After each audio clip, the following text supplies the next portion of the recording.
Sir, આ frozen shoulder છે, નિદાન થઈ ગયું છે, તો એ સારવાર કઈ રીતે શરૂ થશે, કયા પ્રકારની મેડિસિન હશે અને કયા તબક્કા હશે?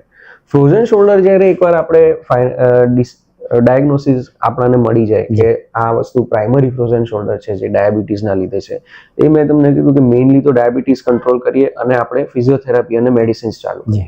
અમે મિનિમમ 3 વીક્સનો ટાઈમ આપીએ, જેમાં ફિઝિયોથેરાપીથી શું ઇમ્પ્રુવમેન્ટ આવે છે, શું થઈ રહ્યું છે, કેવી રીતે આગળ ચાલી રહી છે, એની અમે પહેલા એ વેઇટ કરીએ. બરાબર.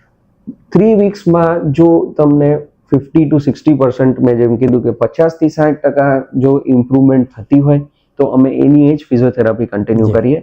અને યુઝ્યુઅલી કોઈ બી શોલ્ડરની ફિઝિયોથેરાપી મેં 50 to 60 ઇમ્પ્રુવમેન્ટ આવતા 3 વીક થાય, પણ કમ્પ્લીટ રિકવરી આવતા એટલીસ્ટ 6 થી 8 અઠવાડિયા, એટલે 1.5 થી 2 મહિનો લાગે.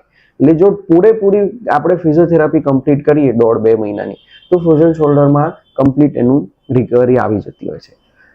અમુક કેસીસ એવા હોય છે કે જેમાં આપણે 3 અઠવાડિયા 4 અઠવાડિયાની ફિઝિયોથેરાપી કરી પણ કોઈ ઇમ્પ્રુવમેન્ટ નથી દેખાતો હોતો, તો એમાં અમે યુઝ્યુઅલી આઈધર ખભામાં ઇન્જેક્શન મૂકીએ છીએ, જેનાથી એ ખભામાં ઇન્જેક્શન મૂકવાથી આજુબાજુનું જે ઇન્ફ્લેમેશન, જે સોજા છે, એ ઓછા થાય અને પછી ફરી પેશન્ટને પાછું ફિઝિયોથેરાપીમાં મોકલીએ છીએ. તો એમાં ધારો કે 10% પેશન્ટને આવું કરવું પડ્યું તો એમાંથી 7 to 8 પેશન્ટ્સ પાછા એમાંથી રિકવરી ફેઝમાં જતા રહે છે અને રિકવરીના રસ્તા ઉપર જતા રહે છે.